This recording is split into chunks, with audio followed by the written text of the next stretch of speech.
वार्ता में हमारे बीच में उपस्थित हमारे प्रदेश के उपाध्यक्ष और संभाग के प्रभारी माननीय नाहर सिंह जी, हमारे जिले के अध्यक्ष माननीय पुष्कर जी, माननीय गजपाल सिंह जी, हमारे प्रदेश के संयोजक सहकारिता प्रकोष्ठ के माननीय प्रमोद सावंत जी, पूर्व जिलाध्यक्ष माननीय भंवर सिंह जी, माननीय चंद्रगुप्त सिंह जी, भाई चंचल जी और पत्रकार मित्र, आज की पत्रकार वार्ता मुख्य रूप से निर्वाचित रूप में प्रधानमंत्री के रूप में एक लंबा कालखंड श्री नरेंद्र मोदी जी का 12 वर्ष सरकार ने पूर्ण किए और एक सफलतम कालखंड जिनमें देश ने कई ऐतिहासिक निर्णय भी देखे हैं। इसीलिए 12 वर्ष विश्वास के भी है, विकास के भी है और जन कल्याण के भी है। और विश्वास कभी एक दिन में नहीं बनता, विश्वास तब बनता है जब सरकार शासन ही नहीं बरन एक सेवा के ध्येय को लेकर जब काम करती है, राष्ट्र हित में कठिन समय में भी जब ऐतिहासिक निर्णय करती है, तब ये विश्वास प्रचार से नहीं दिल से विश्वास बनता है। और देश की करोड़ों लोगों का विश्वास जिस नेतृत्व के प्रति है, श्री नरेंद्र मोदी जी लगातार तीसरी बार और अब तो देश में निर्वाचित प्रधानमंत्री के रूप में रिकॉर्ड बना है। इन 12 वर्षों में हम लोग देखें तो माननीय मोदी जी के नेतृत्व में अगर उन किए हुए कामों की चर्चा करें तो शायद कुछ मिनटों में या कुछ घंटों में यह संभव नहीं है, लेकिन कुछ बुलेट पॉइंट है वो मैं आप सब लोगों के सामने चर्चा में लाऊंगा, क्योंकि ऐसे कई निर्णय हैं जिन्होंने इस देश की दिशा और दशा बदल दी। ऐसे कई निर्णय हैं जिन्होंने इस देश को विश्व के मानचित्र में एक ताकतवर देश के रूप में लाकर खड़ा किया। ऐसे कई निर्णय हुए जहां 2014 से पहले भारत दुनिया की तरफ आशा गड़ाए देखता था कि दुनिया कुछ कहेगी और हम उसका अनुसरण करेंगे, लेकिन 14 के बाद दुनिया भारत की तरफ देखती है कि भारत के प्रधानमंत्री क्या कहने वाले हैं। हम सब लोग देखें तो आज एक मजबूत और सशक्त नेतृत्व के कारण देश में एनडीए के 12 राज्यों और केंद्र शासित यूटी में केंद्र शासित प्रदेशों में जनता की सेवा एनडीए गठबंधन कर रहा है। यह एक राजनीतिक विस्तार नहीं बल्कि जनता के विश्वास का विस्तार है। जहां पहली बार देश के प्रधानमंत्री बने तब करोड़ों लोगों ने एक विश्वास व्यक्त किया, क्योंकि पिछले यूपीए की 10 वर्षों की सरकार में कई ऐसे काम थे, देश की जनता ने क्षुब्ध होकर नरेंद्र मोदी जी के नेतृत्व में विश्वास व्यक्त किया और 2019 में उससे और मजबूत बनकर माननीय प्रधानमंत्री जी ने उससे ज्यादा बहुमत के आधार पर देश का मैंडेट मिला, जनता का विश्वास मिला। और आज जब हम ये कह सकते हैं कि सरकार ने जब माननीय प्रधानमंत्री जी को नेता चुना गया सेंट्रल हॉल में, तब उन्होंने स्पष्ट अपनी नीति, अपना विजन स्पष्ट रूप से कहा। गरीब, किसान, युवा, महिला, इस देश का पीड़ित, शोषित, वंचित वर्ग है, उन सब के कल्याण के लिए हमारी सरकार होगी। गरीब, किसान, युवा, महिला वर्ग के उत्थान के लिए हमारी सरकार होगी। और उसी को लेकर माननीय प्रधानमंत्री जी ने देश में 12 वर्षों में अनेक ऐतिहासिक निर्णय किए हैं। जब 10 जून 2024 को लगातार तीसरी बार प्रधानमंत्री की शपथ ली, तो सबसे पहले कैबिनेट की बैठक में जिस फाइल पर उन्होंने हस्ताक्षर किए, वो फाइल थी देश के करोड़ों किसानों के लिए सम्मान की, कल्याण की किसान सम्मान निधि के माध्यम से उनको कैसे उनको संबल दिया जाए। ये पहली बार सरकार के खजाने से किसान के खाते में पैसा पहुंचे, उसकी 17वीं किस्त को मंजूरी देकर उस पर हस्ताक्षर करके अपना पहला काम उन्होंने 2030 कालखंड के उस समय शुरू किया था। इसलिए 12 वर्षों में विश्वास भी, विरासत भी और विकास भी, इन तीनों का एक समन्वय बनाकर हमारी विरासत के संरक्षण का काम भी हुआ,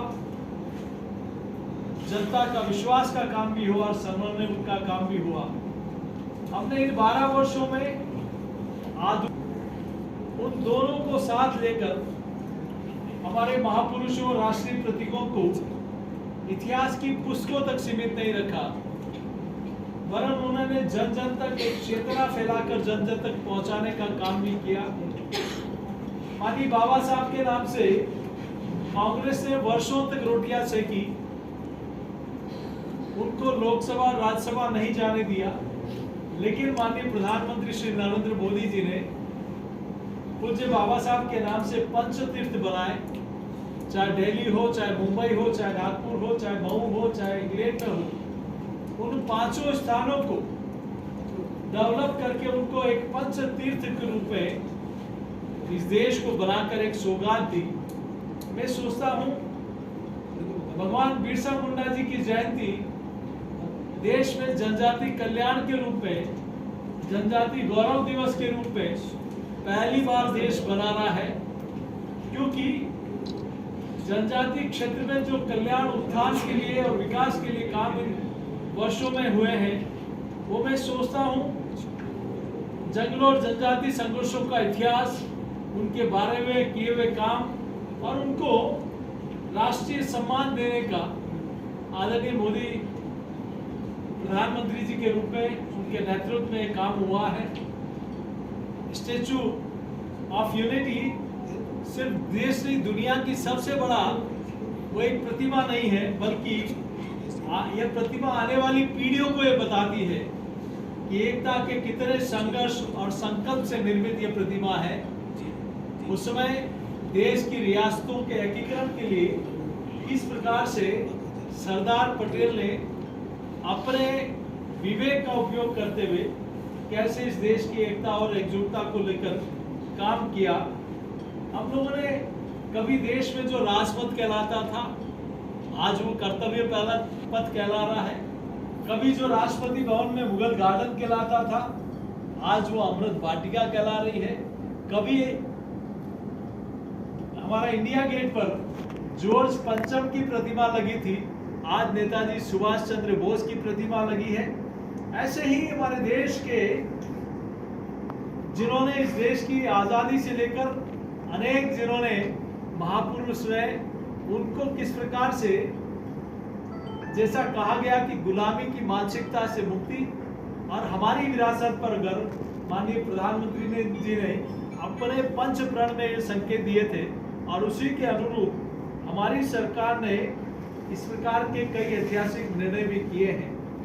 मैं सोचता हूं भारत माता का स्मारक सिक्का राष्ट्रीय अस्मिता को सम्मान देने का एक ऐतिहासिक निर्णय माननीय प्रधानमंत्री जी के रूप में के नेतृत्व में हुआ है। हमारे सैनिकों के सम्मान के लिए राष्ट्रीय युद्ध स्मारक, एक राष्ट्रीय चेतना का एक बहुत बड़ा केंद्र दिल्ली में बना है। जनजाति क्षेत्र के, जैसा मैंने कहा कि भगवान बिरसा मुंडा की जयंती मनाना, इसके इतर भी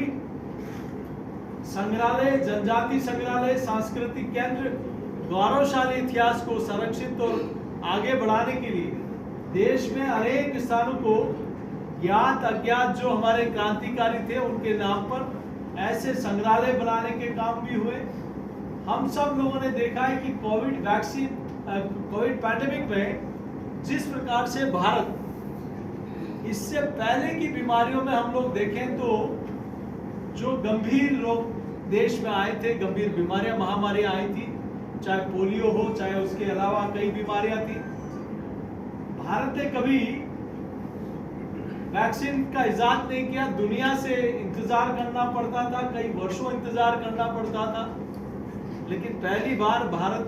में सरकार के सहयोग से हमारे वैज्ञानिकों ने एक नहीं, दो नहीं, तीन वैक्सीन का इजाद किया। और भारत ने उस समय सिर्फ भारत में नहीं, दुनिया के कई देशों में वो वैक्सीन भेजने का और दवाइयां भेजने का काम भी किया। इसीलिए कई देशों ने प्रधानमंत्री जी ने के लिए कहा, किसी ने कहा मोदी महान है, किसी ने कहा मोदी हनुमान है, कि उन्होंने हमारे देश को संकट के समय ये व्यवस्था और सुविधाएं उपलब्ध कराई। मैं सोचता हूं G20 की अध्यक्षता करना और 39 नए दूतावास की स्थापना करना, ये अपने आप में दर्शाता है, चाहे ब्रिक्स सम्मेलन में भारत अध्यक्षता कर रहा हो, G20 की अध्यक्षता कर रहा हो, ये पहली बार है कि भारत को इस प्रकार का गौरव दुनिया में देखने को मिला। मैं सोचता हूं कि हमारी 668 दुर्लभ कलाकृतियों को दुनिया के देशों में उनको लेकर आना और 21 जून को योग दिवस के रूप में बनाना, दुनिया के सभी देश, 193 देश भारत की आवाज, भारत के प्रधानमंत्री के आह्वान को मानते हुए 21 जून को आज योग दिवस के रूप में मनाते हैं। मैं समझता हूं कि आज योग हमारी जो संस्कृति है, हमारा जो वर्षों पुरानी जो हमारी विधा है, उसको आज दुनिया अपना रही है। हम लोग देखें तो माननीय प्रधानमंत्री जी को अमेरिका की स्थित data analysis firm morning consult का एक वैश्विक सर्वेक्षण कि नरेंद्र मोदी जी को 75% अप्रूवल रेटिंग के साथ दुनिया के सबसे लोकप्रिय नेता के रूप में ये दर्शाना, ये जाना जाता है कि देश नहीं, दुनिया के ग्लोबल लीडर के रूप में माननीय नरेंद्र मोदी जी ने अपने आप को स्थापित किया है। देश की सुरक्षा के ऊपर जब भी कोई चैलेंज आया, चुनौती आई, पहले चाहे कई विषय होंगे, क्या हुआ क्या नहीं हुआ आप और हम सब लोग जानते हैं, लेकिन पूरी पुलवामा में चाहे सर्जिकल, उसका जवाब सर्जिकल स्ट्राइक हो, एयर स्ट्राइक हो, चाहे ऑपरेशन सिंदूर हो, दुश्मन देश के अंदर भी जाकर आतंकवादी ठिकानों को नष्ट करना, ये देश की जनता ने पहली बार देखा है। हमने देखा है कि बोडो और कई क्षेत्रों में एक रेड कॉरिडोर था, एक बड़ा एक नक्सलाइट एरिया था। देश को मैं सोचता हूं कि नक्सलवाद मुक्त करने का एक बहुत बड़ा काम इन 12 वर्षों में मोदी सरकार में ये हम सब लोगों ने देखा है। हम लोगों ने यह भी देखा है कि सरकार ने योजनाएं भी दी, उनका इम्प्लीमेंटेशन करने के लिए सरकारी सारा सिस्टम भी है, लेकिन जनता की भागीदारी उसमें कैसे हो, इसको लेकर भी सरकार ने एक बड़े पैमाने पर काम किया है। कोविड पैंडेमिक में दुनिया के ताकतवर मुल्क, विकसित देश जो अपने आप को दम्भ भरते थे कि हम दुनिया के विकसित राष्ट्र हैं, हमारे पास हमारा हेल्थ सिस्टम सबसे बढ़िया है, सबसे बेस्ट है, लेकिन उसके बावजूद भी उस संकट में भारत के प्रधानमंत्री जी की दूरदर्शी सोच के कारण उस संकट से भी भारत निकला। लोगों ने कहा कि ताली बजाने से क्या होगा, दिया जलाने से क्या होगा, लेकिन उस संकट के समय भी पूरा देश माननीय प्रधानमंत्री जी के उस आह्वान के ऊपर खड़ा रहा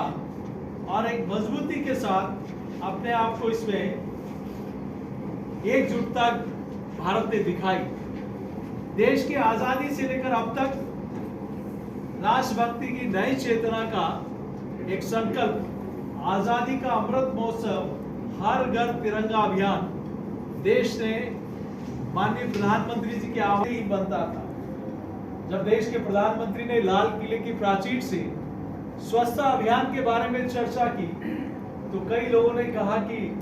प्रधानमंत्री स्वच्छता के बारे में बात कर रहे हैं, लेकिन मां भारती की स्वच्छता के लिए जब देश के प्रधानमंत्री ने आह्वान किया तो कई मुख्यमंत्री, कई leader, Bollywood, Hollywood, business tycoon के साथ देश की जनता ने इस अभियान को अपनाया और मां भारती की स्वच्छता अभियान में सब लोगों ने एक मूवमेंट के रूप में काम किया। इन अभियानों को भी माननीय प्रधानमंत्री जी के आह्वान पर देश की जनता ने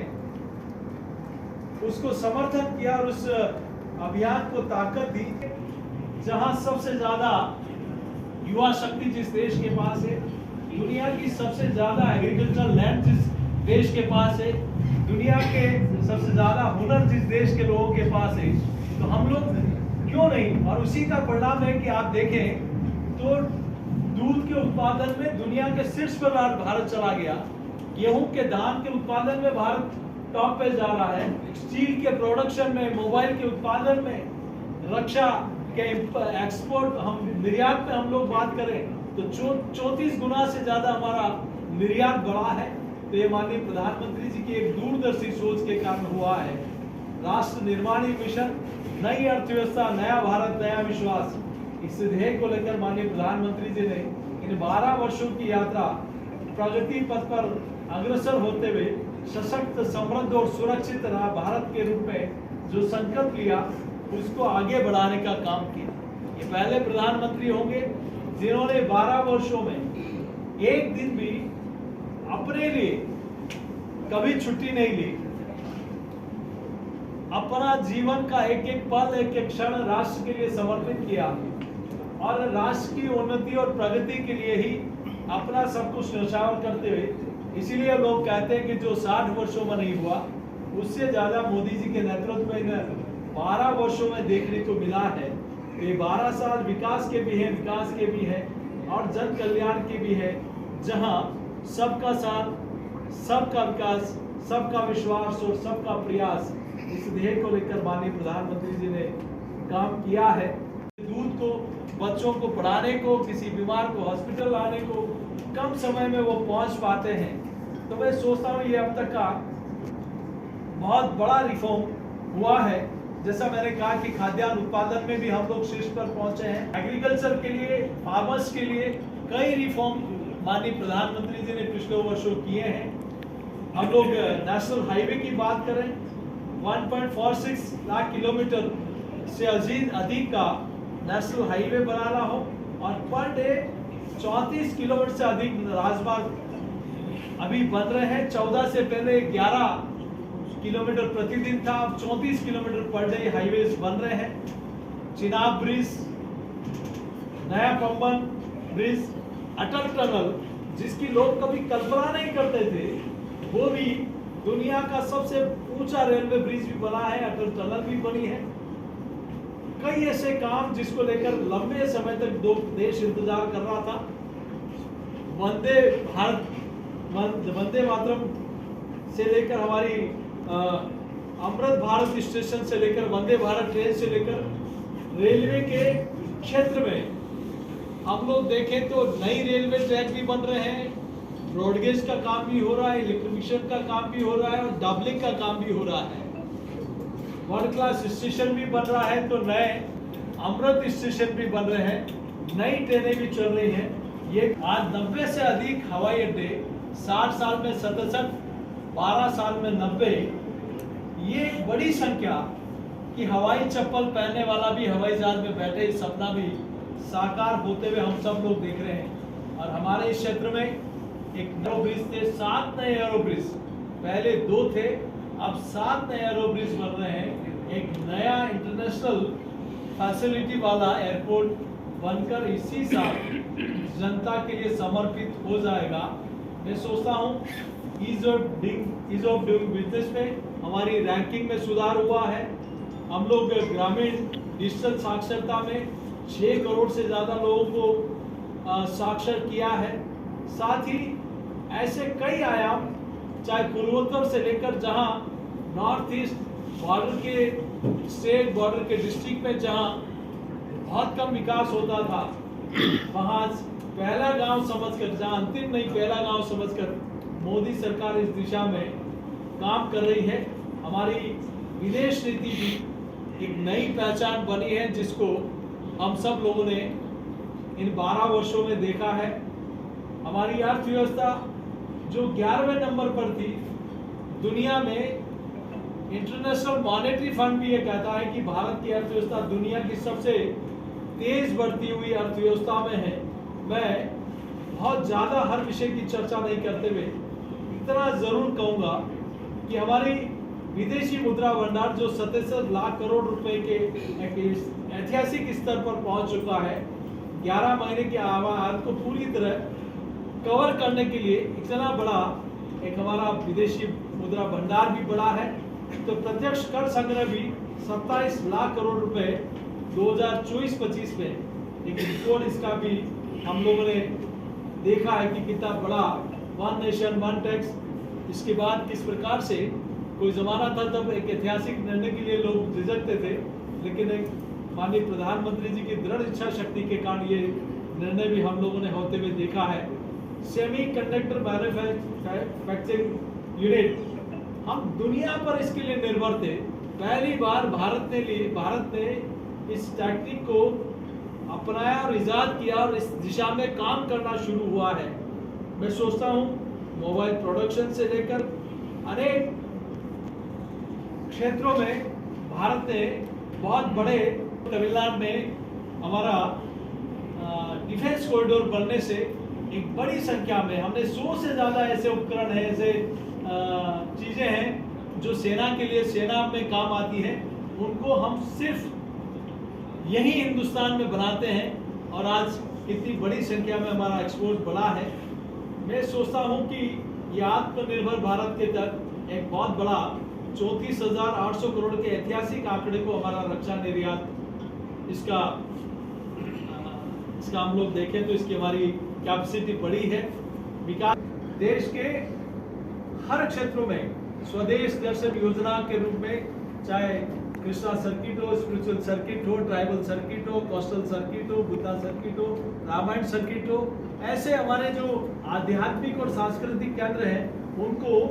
डेवलप करने का भी काम हो रहा है। तो 500 वर्षों पुराना प्रभु श्री राम का मंदिर बनने का सपना भी इस देश की जनता ने देखा है। चाहे उज्जैन का महालोक हो, चाहे काशी विश्वनाथ हो, चाहे सोमनाथ हो, 4 धाम पर नेशनल हाईवे बनाना हो, एक ऐतिहासिक निर्णय। हमारी आध्यात्म, हमारी संस्कृति जो हमारा आधार रही है, उसको कैसे हम लोग अक्षुण्ण बनाए रखें और जन जन तक पहुंचाएं, ये माननीय प्रधानमंत्री जी के नेतृत्व में काम। कई मेरे पास डेटा है, आंकड़े हैं और आप लोगों के पास भी इससे ज़्यादा है। तो ये एक ऐतिहासिक निर्णय, ऐतिहासिक समय, जहां 12 वर्षों में माननीय मोदी जी के नेतृत्व में ऐतिहासिक काम हुए हैं, ऐतिहासिक निर्णय हुए हैं। चाहे देश की सुरक्षा हो, चाहे देश का विकास हो, चाहे सेना का सम्मान हो, हर दृष्टि से भारत ने अपना मान दुनिया में बढ़ाया है। तिरंगे की ताकत दुनिया में बढ़ी है। जहां आप लोगों के माध्यम से ही रूस और उस युद्ध में भी कैसे हमारे बच्चे सुरक्षित लौट के आए, तो ये कुछ विषय आपके सामने, कुछ ही विषय मैंने आपके सामने, मेरा अपने आधे बुलेट पॉइंट तो अपने पास रखे। तो मैं यही कहूँगा कि